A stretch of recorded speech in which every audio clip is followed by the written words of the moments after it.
Hey, good Sunday afternoon to all of you. Yeah, I know it's kind of surprising that I'm saying Sunday afternoon and I'm here in my living room, but it's true.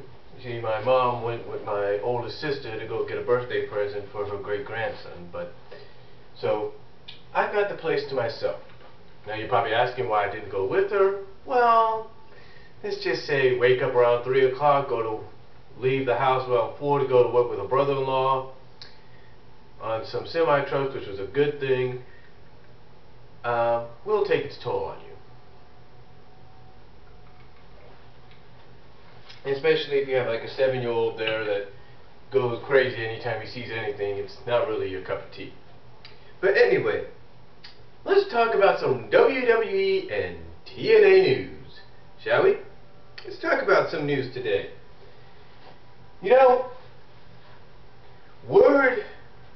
well, first of all, not word, but let's talk about one of the bigger news items this past week. In fact, in the past 24-something hours. Chavo Guerrero. Apparently, Chavo Guerrero has asked for his release from the company and has been granted it. But get this: within the time frame that he was released, what's he do? He goes on his Twitter account and shoots on WWE. That's right.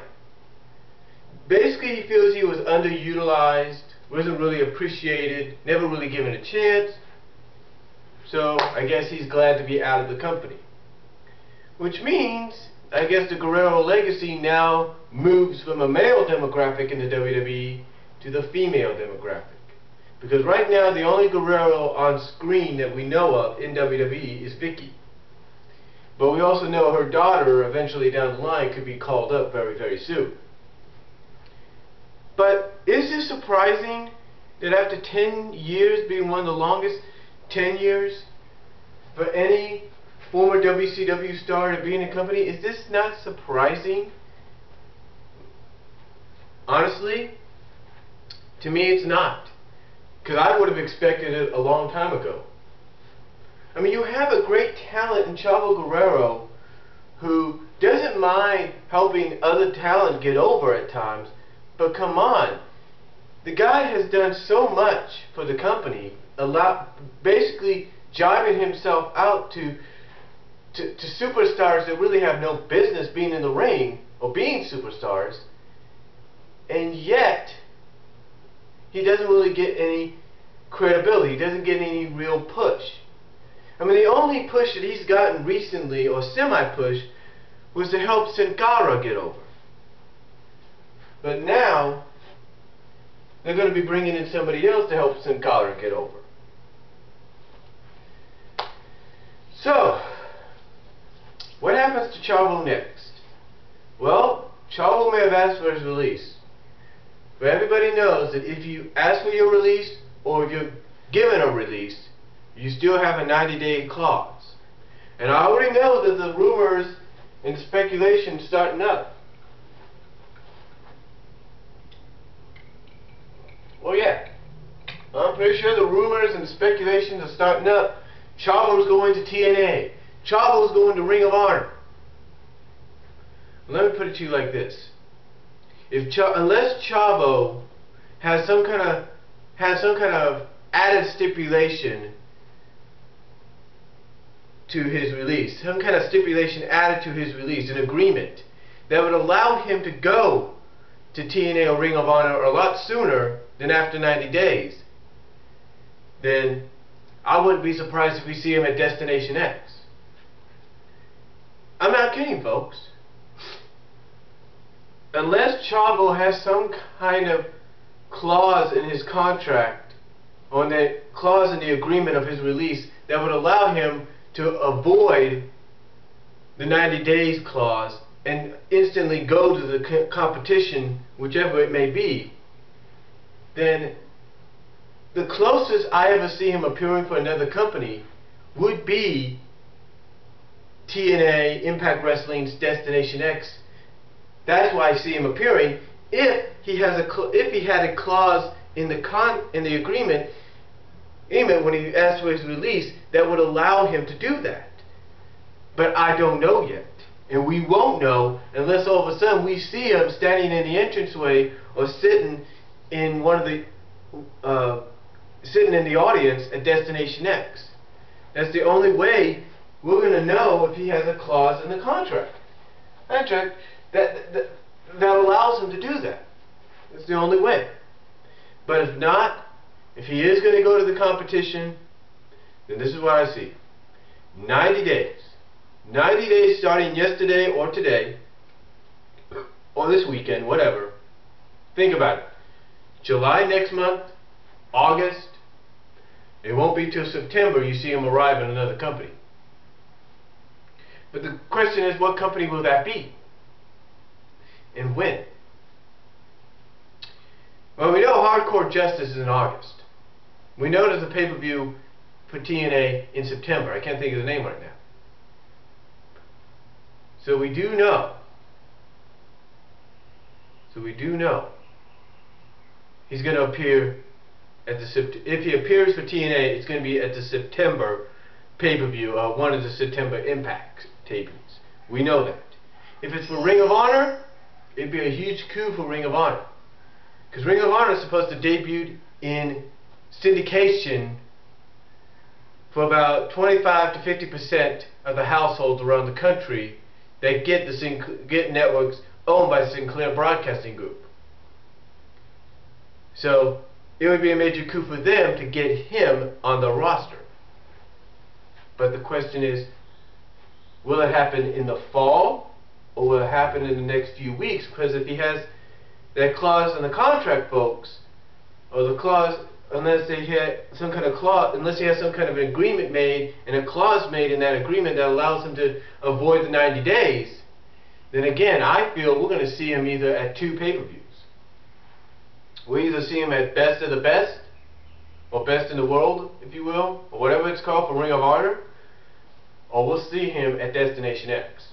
If he has that clause in the contract to give it to him that allows him to avoid the 90 days. Now, speaking of people's WWE contracts, CM Punk. CM Punk has gone on record as to say, he even said the word wrestling. I said this in my Raw review, which is the second time somebody said wrestling in the WWE.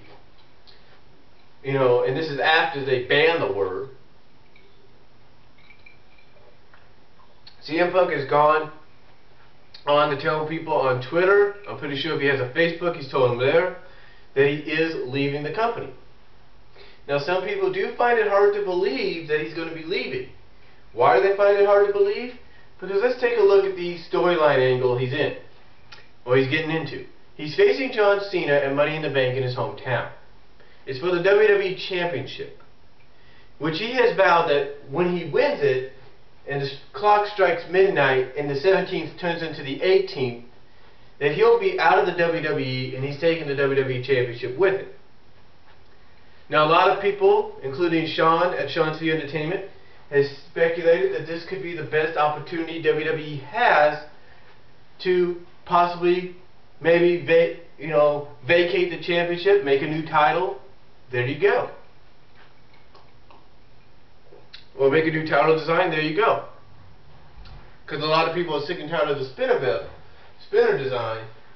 But the truth is, folks, that's not going to happen. Because whether CM Punk is truly leaving or not, there's no way they're going to allow John Cena just to lose the title. Now, unless they do give CM Punk the win, they're only probably going to give him a day-long title reign, because John Cena's got to face Alberto Del Rio, is scheduled to face Del Rio at SummerSlam. So, if they give him the win, it'll be just because it's in Chicago and it's his last night, but then they may have him lose it the following night. Then have him leave. It's just a thought. I don't know, just a thought. Because if you think about it, you think Vince McMahon's storyline, rise or not, is going to allow somebody to leave with the title? No. Vince McMahon might be the kind of guy that says, look, you may have won the title last night, but the truth is, as long as you have the championship, you're still technically under contract to me. So, I wouldn't be surprised if they pull something like that, get the title back on Cena. But we don't know yet. WWE likes to try to throw the internet fan base off, and they've been successful at times in doing it. So we'll just have to wait and see. Now, as far as TNA news goes, TNA news, it sounds like Destination X is turning out to be a good pay-per-view for the X Division. But it also sounds like they're planning for Hardcore Justice already. So that looks pretty good too. And the whole Bound for Glory series deal. I like the idea. The only problem is, will TNA keep the concept going? Will they be able to keep up with it? Will they abandon it like they did the ranking system? We'll just have to wait and see. So we'll have, like I said, we'll just have to wait and see what occurs. But you know, the whole Sting situation. You know, this is what's really kind of funny, folks. A lot of people actually like this angle with Sting. They like this new side of Sting because he's unpredictable. He's crazed. Well, I think storyline-wise, what it is Sting is making Eric Bischoff and Hogan believe he's crazed, so he can get Hogan to go back to being Hulk Hogan and see through the fact that Eric Bischoff's been using him for the past 17 years. That's what I think they're leading towards. They're trying to lead towards Hogan, as crazy as that sounds, if it's Sting and Hogan at Bound for Glory, which it looks like it will be, to where Hogan will realize after 17 years, Bischoff's never really been his friend, that he's only been using him for his own advantage. And that the only reason he came with Hogan to TNA is so he, Eric Bischoff, personally can take TNA over, not Hogan. Just a thought. Just a thought. I feel that's what they're leading towards. Storyline-wise for TNA, what better way to send Hogan off in a positive way than to have him break off his relationship, his friendship of 17 years with Eric Bischoff, thanks to Sting. Now, is that what's going to happen? I don't know. Now, what about Jeff Jarrett? Well, Jeff Jarrett is the AAA World Heavyweight Champion. A lot of fans in AAA don't like it. A lot of fans in Mexico don't like it. But apparently, that's what Jeff Jarrett's going to be appearing for a while. Now, he may appear off and on for All Wheels Wrestling, which he's supporting along with the TNA company. But mainly his focus is going to be AAA. Now, according to some people's reports here on YouTube and around, the rumored storyline or planned storyline is for him to have AAA be recruited by him, or have people in AAA be recruited by him to help him retake TNA from Bischoff and Hogan. That's one of the planned rumors. Again, that's just a rumored idea, according to a rumored plan, a rumored storyline that's being planned. We're not really confirmed yet. That's just one of the planned rumors. So that's what I've heard from. That's basically the WWE and TNA news that I've heard of over the past few weeks. And again, Hardcore Justice looks like they're already planning for what TNA is, and it looks like one of the main focuses for it will be barbed wire related. So we'll just have to wait and see if it's Massacre or what. So that's all I'm going to say about it. You guys give me your thoughts down below. Do you agree or not agree with some of the news items that I've talked about? Do you think some of them are true? Do you think some of them may come to pass, may not? Comment down below. I'll talk to you later.